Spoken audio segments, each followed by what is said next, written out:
I'm coming up. Hey, I want the world to know. Got to let it show. Hey, hey, I'm coming up. Hey, coming. Hey, come on. I'm coming. I'm coming up. Hey, are y'all coming up? Come on, y'all. Who's in the house today? I want to know who we got in the chat. Who we got in the chat? Who we got in the chat?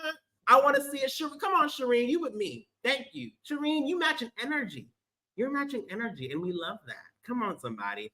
Y'all, how y'all feeling? How y'all? Come on, Candace, I'm here with you. Kirby, come on, somebody. We here. I love it. All right, Michelle. Hello again from Honolulu. I love it. I love it. I love it. Y'all are sticking on this tried and true amplified stage, and I love it. We are here. Okay. And y'all, I'm super excited because we have an amazing session coming up for you. Okay. Session is navigating the AI era, empowering users to find trustworthy information with Nadja Blagojevic. Nadja is a knowledge and information trust manager at Google with over 15 years of experience in the technology industry. An expert in online safety and digital literacy, she has held various leadership positions at Google, including leading work across Europe and family safety and content responsibility. Nadja has worked at companies at every stage, from early stage startups to the Fortune 500. Come on now. She said, I have range, okay? She is committed to using her skills and experience to make the internet a safer and more accessible place for everyone. Are y'all ready to get safe? Okay, are you ready to navigate? Well, please help me welcome to the stage Nadja Blagojevic. Hi, everybody. So great to be here. Thank you for that amazing introduction, Floyd. Thank you. Thank you. I'm super excited to be here with everyone today. As Floyd just said, my name is Nadja. I'm a knowledge and information trust manager at Google, and I'm so excited to be joining you today to talk about how we are working to empower users to find trustworthy information online, why this is important in the AI age, and also why it's important for nonprofits. So, Google's mission is to make the world's information organized and universally accessible and useful. And when we think about helping people to develop the skills, the support, and the infrastructure to use AI and reap the benefits, part of this means that in the information space, we want to help people understand what to trust. And as AI generated content becomes more sophisticated, this gets complicated. And so, to illustrate what I mean, I thought we would start off the session in a nice little interactive way with a little quiz. We're going to create a poll here. Oh, great. So, thank you, Princey. We have two photos here. And I'd like for this first part of the quiz for you to tell me which you think was not created with AI. So if you go to the poll function here within the meeting, yes, great. I see we've got our first vote in so far. Please take a few seconds, to navigate over. Great, we've seen more votes coming in. And tell us, which do you think was not created with AI? Do you think A was not created with AI? Was B not created with AI? Am I trying to trick you? Maybe neither of them you think were created by AI, or maybe you think that both of them were. We're going to take 5 more seconds. So get your votes in, everybody. 4, 3, 2, 1. Oh, okay. Great. Loving the splits here. It turns out that those of you who said image A were correct. So image A is an actual house in Poland, while image B was created by an artist using AI. We're going to do one more quick poll, taking a look at these two posts here. So of these two posts, which do you think is more or less as described? In post A, we've got a hashtag that says 10-year challenge. And you've got a vibrant forest labeled 2009.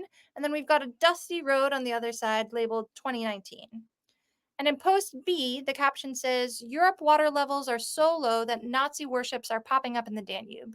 So who thinks that post A is well captioned, that this is the same forest 10 years apart?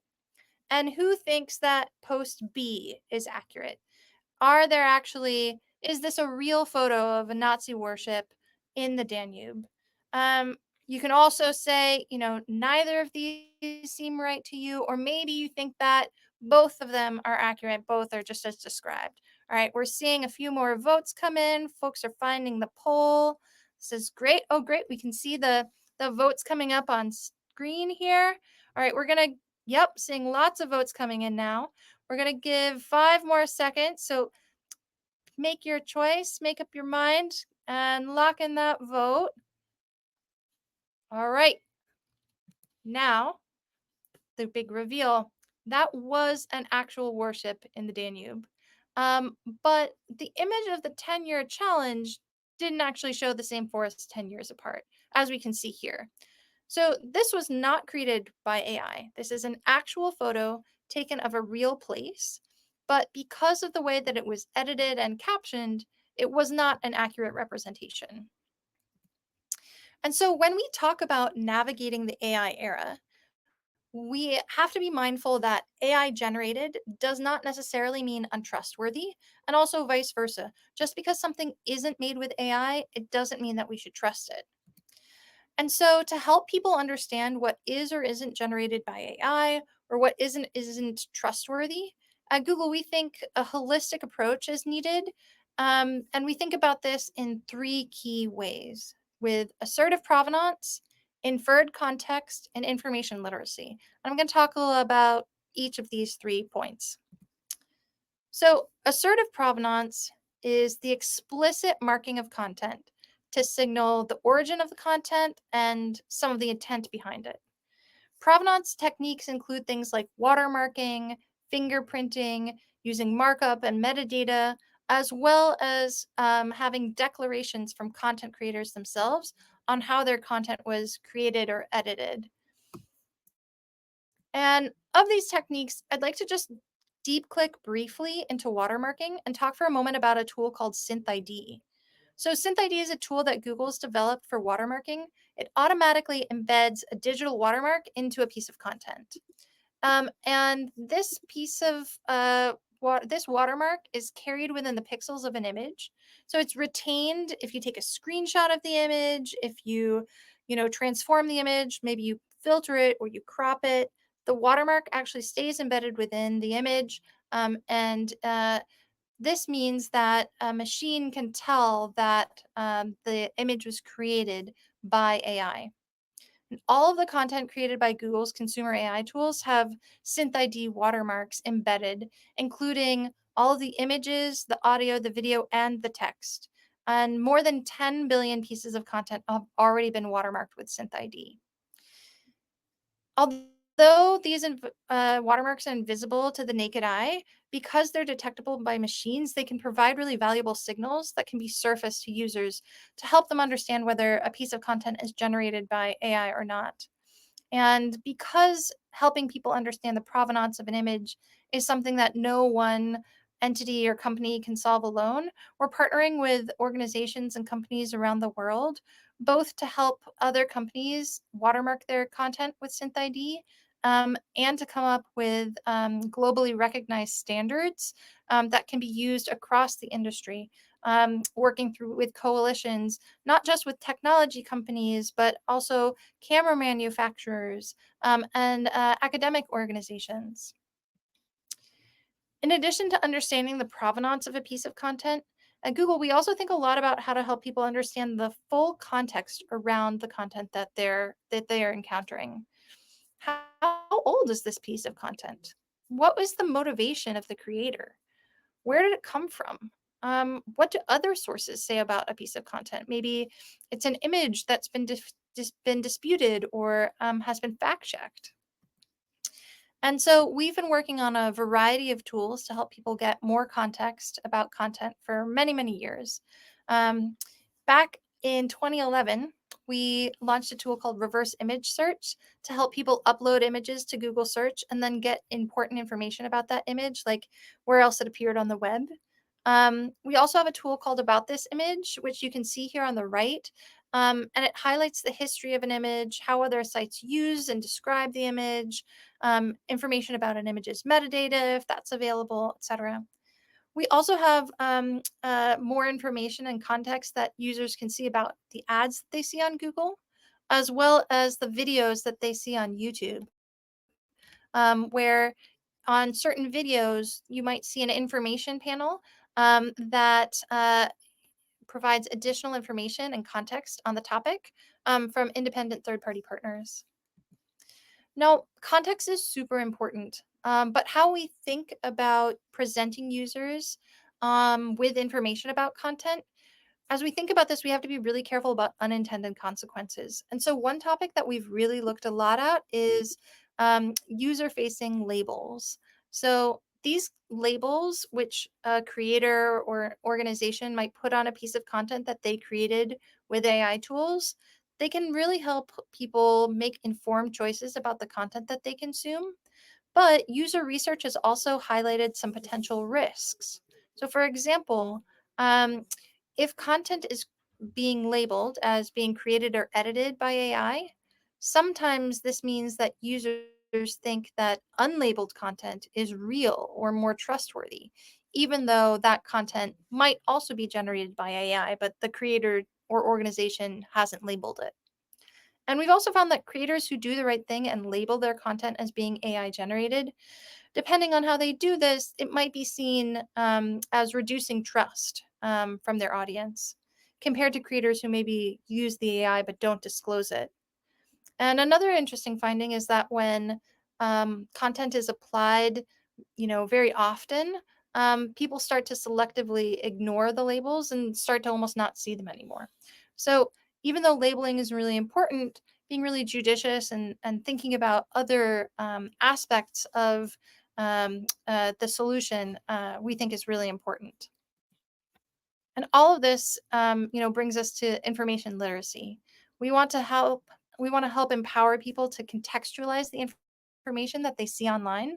So at Google, we've made some investments in evidence-based information literacy programs, like Super Searchers, which uses the SIFT framework, which you can see here. This helps people learn the basics of source and claim checking. We've also created a program called Be Internet Awesome, which is specifically designed to help kids learn how to stay safe online, think critically about the information that they find, and be good digital citizens. And Be Internet Awesome is available in more than 24 countries, and we've worked with more than 60 nonprofits and other organizations to help deliver the program.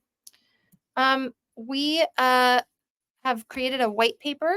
So if you're interested in these topics and want to learn more about any of the research that I mentioned, take a look behind this QR code at our white paper on determining trustworthiness through context and provenance. There's a ton of great information there that we're happy to share. And even though context provenance and these topics might seem a little bit academic, we think it's incredibly important, especially as AI adoption continues to grow, that people get a better sense of how they should navigate information that they see online in the AI area, and that they have the skills that they need to understand what they trust. So, as we all know, AI is a very powerful tool being used to help people learn, improve productivity, drive creativity, and more. And to create and have a deeper understanding of the tangible outcomes that nonprofits specifically are realizing from AI, as well as AI adoption in the nonprofit landscape and barriers to use. The Google for Nonprofits team did a survey of more than 9,000 nonprofit organizations in April of this year, and they found that nearly 70% of respondents report that at least some members of their organization are currently using Gen AI. Loving the little emoji reaction there. So, of those that are using AI, nearly 9 out of 10 nonprofits surveyed report a positive productivity gain. So they're spending, less time doing manual tasks. They're seeing enhanced communication. They're getting more engagement from their supporters. With emails that they're writing with AI, or blog posts that they're helping draft. Um, and this is allowing them to feel more connected to the mission of their organization. So AI is really making a meaningful contribution for them. But while AI adoption numbers are rising, most people in nonprofits are not using AI. At least 22%, around 1 in 5 people report that half or more of their organization is using generative AI tools. So the transformation is still very much in its early stages. And this means that the challenge ahead lies not just in expanding awareness, but also building skills, support, and infrastructure for nonprofits so that the benefits of AI can be felt across the entire organization.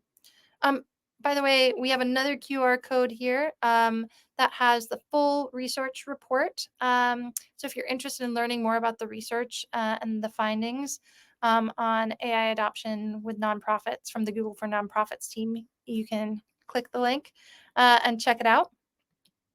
But given this finding about sort of where we are in the AI adoption curve when it comes to nonprofits, I thought it might be helpful to kind of wrap up with an overview of a few popular tools from Google that other nonprofits have been using to help them be more productive, increase engagement with their supporters. Um, and I'm seeing some great comments and questions in the chat. So hopefully we'll get to some of those. But as I'm going through this last section, if I'm talking about a tool that you are using or have used, please feel free to comment in the chat and share how you're using these tools with the group. So I'll dive right in, highlighting Notebook LM, which is a free tool from Google that lets you upload sources to get instant insights, as well as audio overviews and video overviews. This is a great tool that organizations like Climate Ride, which focuses on climate change, uses to help create materials that engage visitors to their website. People who maybe don't have time to read a 15-page report can go to Climate Ride's site and hear a free audio overview of that report.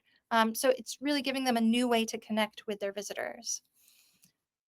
The way that Notebook LM works is that you can upload sources like websites, slide decks, documents, PDFs, reports, YouTube URLs, audio. You can upload up to 50 sources per notebook. And then you can actually chat with these sources. So Notebook LM will look at the source material you've prepared and give you information based on those sources with links actually to the source material from what you've uploaded to help corroborate the information or give you a way to go more deeply into the source material if you want. And then with Notebook LM, not only can you ask questions about all of these materials, you can also use Notebook LM to help create things like audio overviews, video presentations, briefing docs, flashcards, outlines for paper, research reports. And we're seeing some really cool, sort of innovative use cases from organizations using Notebook LM. Another one of my very favorite features is the Discover button. So this is very useful when you're trying to learn more about a complex topic. Maybe you're writing an organization about a grant, maybe you're writing a grant proposal, and you want to. You've got the proposal documents uploaded to Notebook LM. You've uploaded some materials from your own organization, but maybe you want to find a little bit of additional information about the organization as a whole.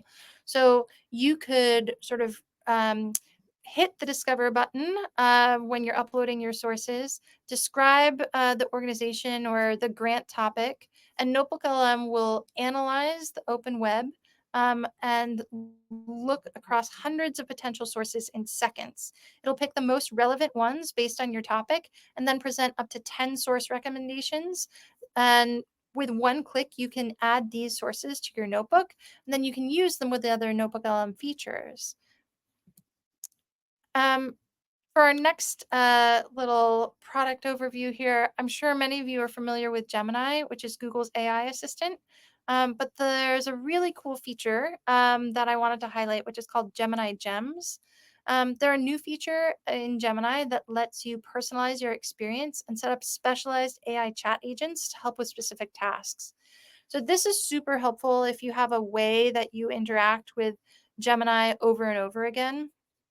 So imagine instead of, always opening up a new chat and writing a new prompt each time, you can create a gem that will know the persona you want, the format you need, and have all the context you want to help you with that specific task. So this can really help with routine things like maybe drafting form letters from a template. You can train a gem with, the tone of voice for your organization, your basic email templates, and then every time you need to you want to write a new form letter draft, you can go to that gem and say, "Oh, I need a draft for this topic," or "Oh, I need a draft for this topic." And the gem will hold and keep kind of all of that knowledge that you've trained it with so far, which makes it really easy for you to be able to use it in a repeated way. Um, Here are just a few examples of how a gem can help you with your work. Things like a research assistant, or you can use it to help create, comms or collateral, or plan an event. We've also seen nonprofits use gems for tasks like writing job descriptions. So you can upload role profiles or rubrics, and then you can ask the gem to generate different levels of interview questions, based on whether you're looking for a more senior candidate or a more junior candidate. Um, there's also an example that I love. There's an organization called Erica's Lighthouse, whose mission is to help students have the skills and resources to manage their own mental health. They use a writing editor gem to rewrite content in language that's appropriate for sixth graders, or in the tone of a pirate, to help with engagement with their user base. And they also use a brainstormer gem to help generate ideas for program names or concepts or themes. Um, there are a bunch of pre-made gems that are already preloaded up in Gemini. So these are ready to go options.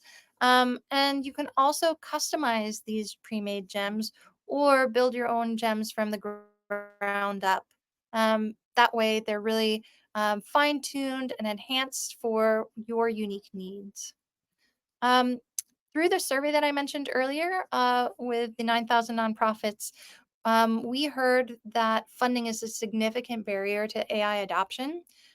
Even among organizations where half or more of the staff is already using generative AI, 55% of those organizations report limitations around funding as a major barrier to adoption.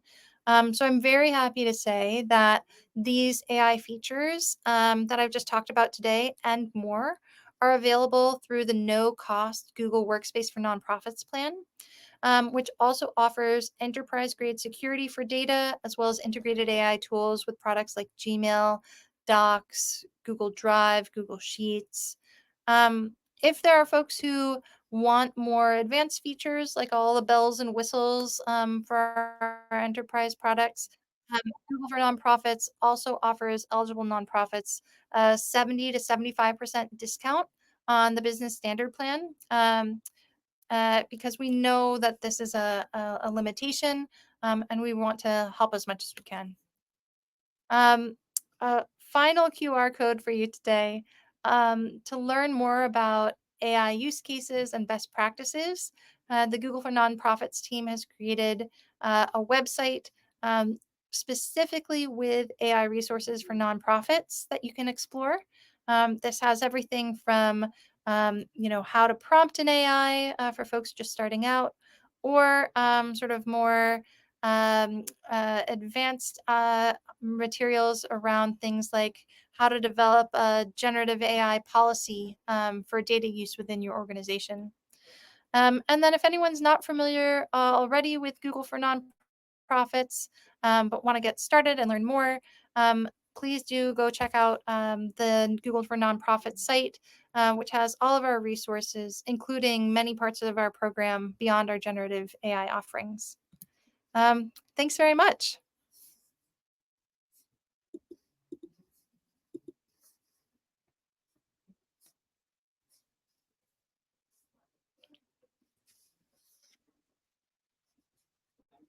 Let's give it up for Nadja. Nadja, that was so good. Thank you. People in the chat talking about they need to rewatch this whole session, and I agree because that was something you was going in. Okay. Thank you. And also, can we give it up for all the QR codes and the links? Okay. Nadja said, I am here to serve. Thank you, Google for Nonprofits. We appreciate. Thank you, Nadja. Thank you. Thank you so much. And thank you for everyone contributing to the chat. I love seeing all of the comments here. It sounds like we've got a lot of folks familiar with Notebook LM, using it already. I'm very happy to intro it to everyone who maybe hasn't seen some of the cool features that we've launched recently. But yeah, one of my absolute faves. I love it. Well, thank you so much, Nadja. And y'all, if you love this session as much as I did, let us know. You already know we need feedback, y'all. So scan that little QR code or hit that button at the top of your chat and give us some insights. All right, y'all, coming up on the Amplify stage. Also, y'all, I don't know if this is AI, but I have a standing desk. So now I'm standing up. So now you're getting different levels of floor. It's like, now you see me, now you don't. I'm back. Okay, see, let me not get crazy, y'all. Okay, so on the Amplify stage is my friend Dave Rayleigh of Amajo Consulting, talking all about sustainable giving in the age of AI, leveraging AI to grow recurring revenue. On the innovation stage, we have Building Trustworthy AI, Mozilla's vision for a safer digital future. And on the impact stage, we have Staying Ahead of AI Regulation, a briefing for nonprofit leaders. We also, the Spark stage is officially open, y'all. Did you see that? The Spark stage is officially open, powered by our friends at Play. These quick, high-impact sessions are designed to impact and ignite your ideas and give you practical ways to put AI into action right now. Coming up is the Prompt Playbook, wizardry, shortcuts, and libraries, followed by AI speed dating, life-changing AI tools in 10 minutes, all with our friend Kaz McGrath. And of course, if you want to view the schedule, you just hit that top button at the top right of your corner. You can see the whole schedule, bookmark the session that you want to go to, and join when they are live. All right, y'all. I'm going to see y'all in just a few minutes, okay? All right, y'all. Well, thank you so much for being here, and I'll see you soon.